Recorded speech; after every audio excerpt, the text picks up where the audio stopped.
Hey guys, just back with another C programming tutorial. Today we're going to go over the malloc dynamic memory allocation function malloc, and we're going to go over the free function free. Free. We'll also do the calloc and realloc. We'll do an example. We may do two malloc examples. So this is just going to be the first one. So we'll just go over that. So malloc allocates memory in the form of bytes. You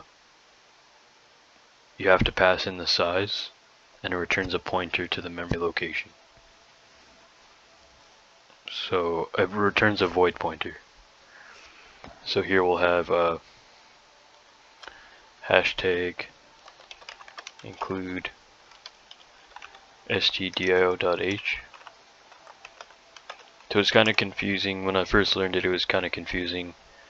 No one really explained what was happening. The definition in like the reference docs on the internet, they aren't very good. It just says it just allocates. Like, what's the point of allocating memory when you already can use it? But the thing is, because when we allocate it, it goes on the heap, and before it goes on the stack, so pretty much it lets you control the memory better, and it's pretty much what you need. So it lets you allocate memory and free up the memory space as needed, helps you control your program better, and you can use these things more. I think we'll probably go over this more later on in some advanced topics down the road, maybe with embedded systems, if we ever do embedded, which I probably will. I think it's something I have to do. So basically you make a program with C, which is like all embedded on one small system. So they use them for, like, for example, like robots in space or something. They like the rovers and stuff. They use embedded systems. Maybe other things too, perhaps I think in cars they use C++, but we'll be going over some more stuff like that later on. So here we'll just continue. So we'll have include stdlib.h. So the best way to prepare for those kind of things is to know how to use malloc, free, calloc, and realloc. Know how to set the memory up and release it and free the memory space. Once you know how to do that, you'll be set for that stuff. So we'll just practice here. So we have, we'll just say void, what do we want to call this? It doesn't really matter. We could just say like that. We'll just call it embedded. We'll just say it takes the parameter int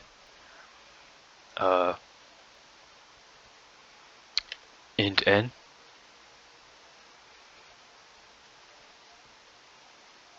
So n just stands for the number of, I guess.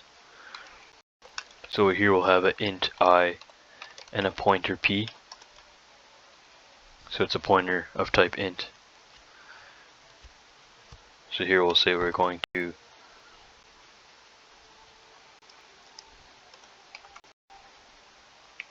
allocate a block of n ints.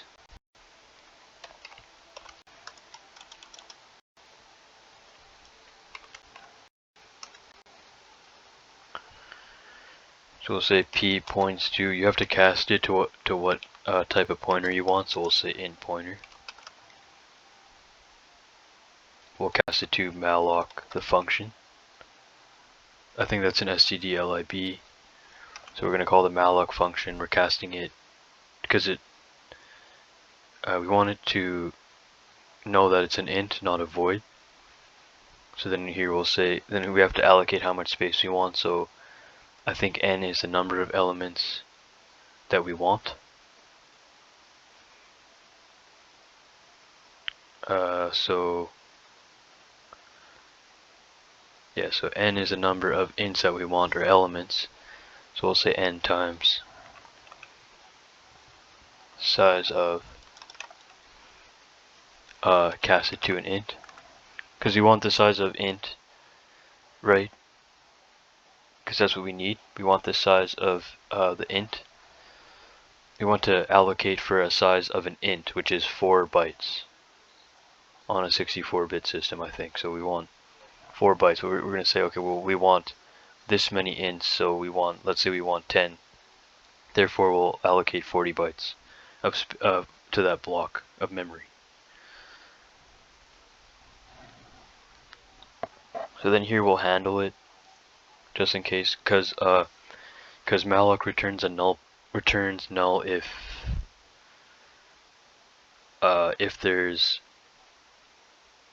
the pointer points to null. I think it returns null. So here we'll handle that. We'll handle that case.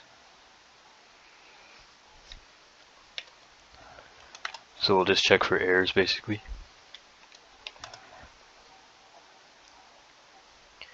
So we'll say if p points to null,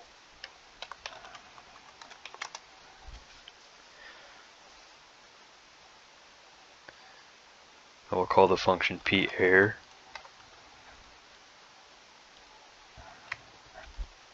We'll just add the error message malloc. Pointer error, I think.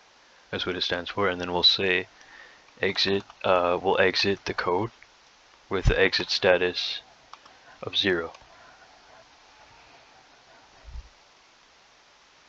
So basically we're just denoting that we handled the error and we exited the program because it was a null pointer. I think if we exit with 1, that means it stayed in the error status. So error status of 0 means there's no error status.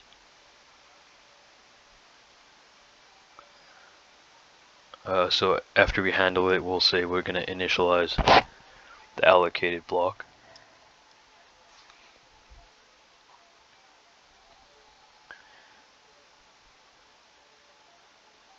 So we'll just do that. Actually, I kind of want to not space them out so I don't have to scroll down. So here we'll say initialize allocated block.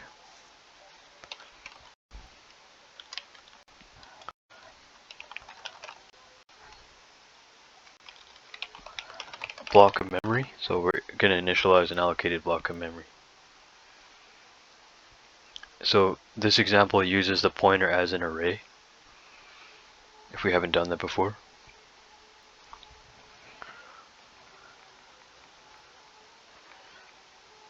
We'll call this embedded malloc, by the way, because we'll do a few of them.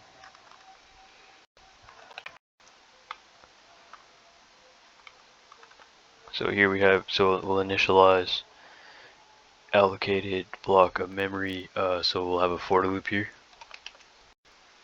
We'll say I points to 0, I is less than n, I plus plus, just a normal for loop. That's still in comment, okay. So a different kind of comment that we normally don't use, just to practice. So we have for I is equal to 0, so it starts at 0, is less than n, so number of ints, which is coming from above here, the parameter.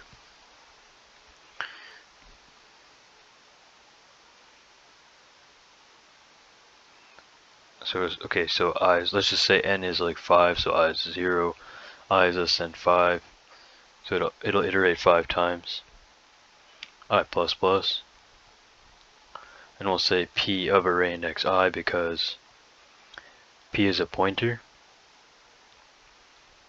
so it has indexes as well.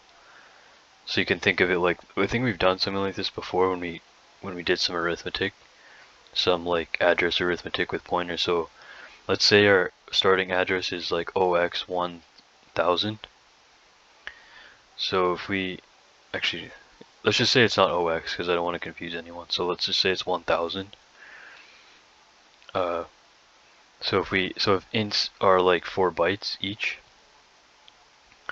then like the first p of I, let's just say 0 points, let's just say the memory location is 1000. If we go p of, let's say I is 0 in this case, so p of array index I, which is I is 0, so p of 0 points to I. So let's say I is like 0, right? So P of array index I, which is really pointing to the memory location of 1000, is going to point to 0. So if we go P of array, let's say we increment I by 1, so P of I plus plus, so P of 1 now, P of array index 1 points to 1.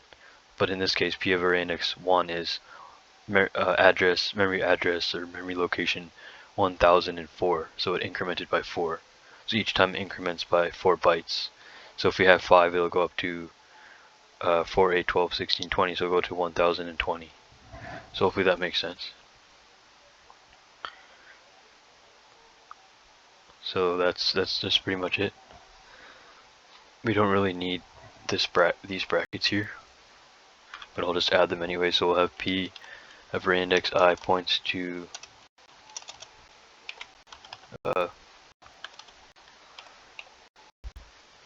I. So it's just gonna it's just gonna put 0 to 4 in the addresses, in the locations, in the value locations. So it's just setting the values 0 to 4, and then at the end when we're done, we're just gonna free it up, because you want to use free when you're done everything. So let's say you don't want to use this pointer location, we don't use the memory location anymore. We want to free up the space for the virtual memory or for the computer, right? So then in this case, in order to use that memory later on for something that we need, let's just say we had our embedded system, we wanted it to like travel 1 kilometer, or let's say we wanted it to travel like 10 meters. When we were done with the travel command, or the travel function, let's just say we wanted that function pointed to this pointer. When we're done with that travel command, we wanted to free it. Something like that, if that makes sense. So we can now use that space, because you're only going to have a certain amount of space. Like you're going to have a limited amount of memory space on that embedded system, because it's just a small computer. Let's just say it just has like 1 gig of space. So if that function takes like 100 megabytes of space just to execute that function, if you want to store that function and everything, all the variables in memory still, it's going to take up space. But in this case, if we free it, it's going to help you make that space available, I think. So hopefully that makes sense. So that's why we free it. So here we just say free, we'll call P.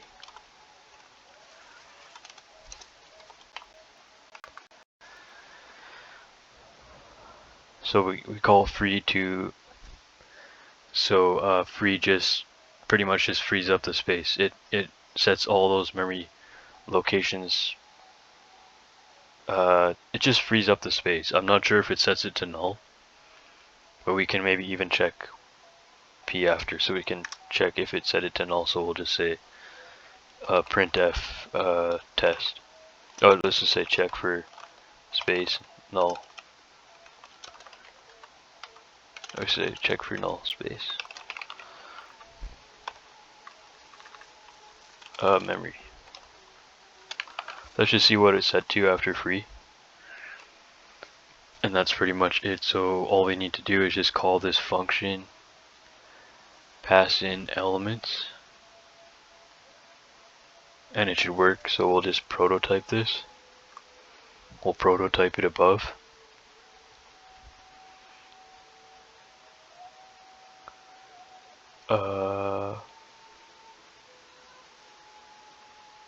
Let's call main first and prototype it after. So here we'll have a void main.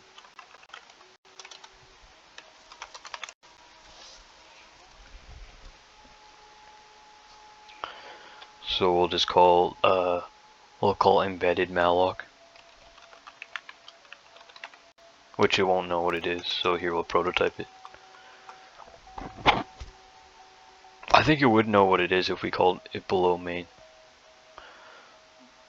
I hate prototyping anyway, so let's just try that.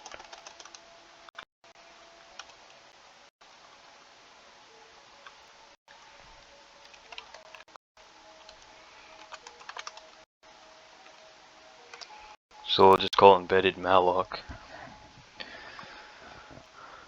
We'll pass in 5. And then we'll save that. So embedded malloc, we're calling it, and then we'll just put a breakpoint there. Why is it still running in the debugger? Okay. So we'll save that and then click the debug icon in the top right corner. Okay, so I'm going to step into embedded malloc. So it says we have I, so everything's local here, so we'll be able to see it. So we have I and pointer P.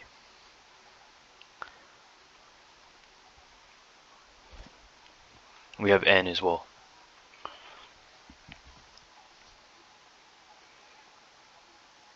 It doesn't let me click these. Okay, so it says P is currently null.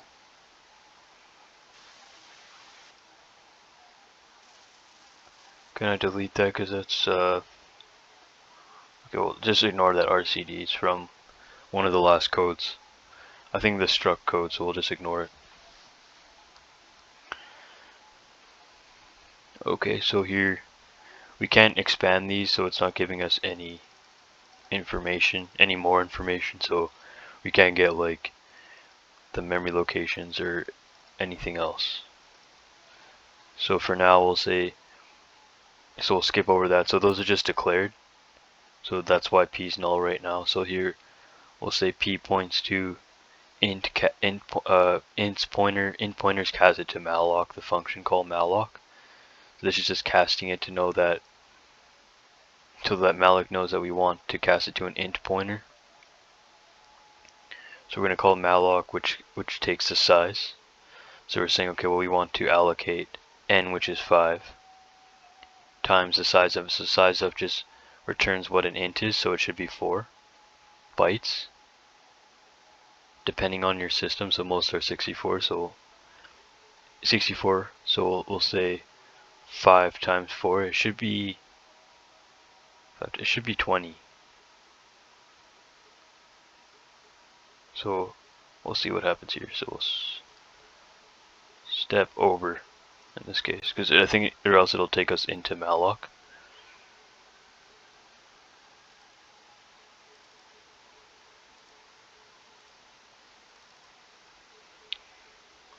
Pointer P points to, so it's really an array, but it's not giving us that kind of like option to expand.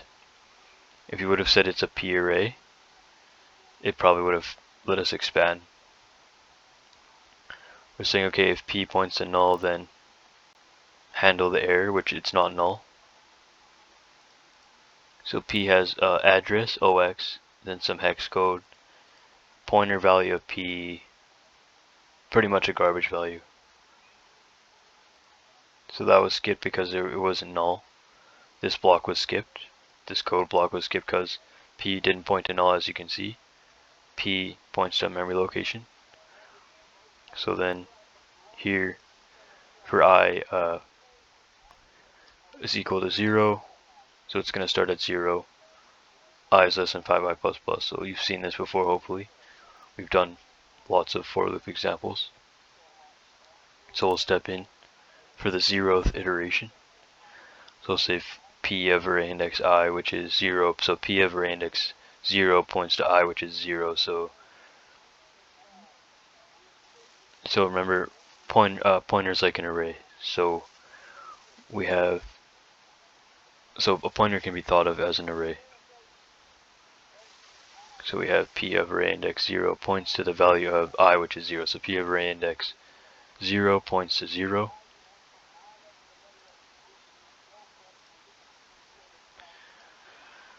So it's saying, okay, well, pointer P points to 0. So here I is 0, we'll iterate by, so add 1 to I. So 0 plus plus becomes 1, so I is now 1. P of array index I, which is now, so P of array index I, so now I is 1, so P of array index 1 points to 1 because I is 1. So just replace I with 1, like algebra, or like some kind of math, and then we'll, so P of array index 1 points to 1. Step in. Okay. What did that change?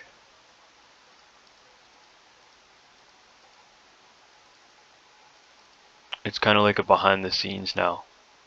It's not showing what the next index is. If we just call the pointer value P, it's going to start at the index 1. Index 0. We've gone over that topic in the last pointer video, or one of the recent ones. So I don't think we'll be able to see all these elements. So let's just see what we get here. Yeah, we can't see everything here. So just have to know that it's like an array. It's being indexed like a normal array, as if P was not a. Just think of P as just P array. Forget the pointer, or you could have pointer P array. So just think of it like it's an actual array, but we can't see it. We can't see it in the debugger for some reason. So that's it. That's all that's happening. So when we're done allocating the space and setting up our initialized allocated block of memory, we want to free P.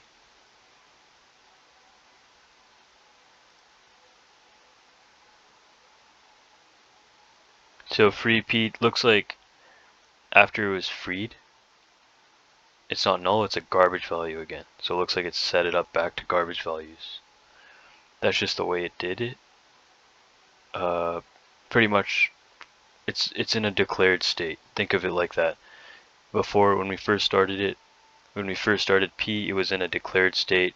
When we finished, when we called free and we finished the program, because we were done with the pointer P, after we called free and passed in P as a parameter, it went back into its declared state. So hopefully that makes sense. So yeah, so that's the code.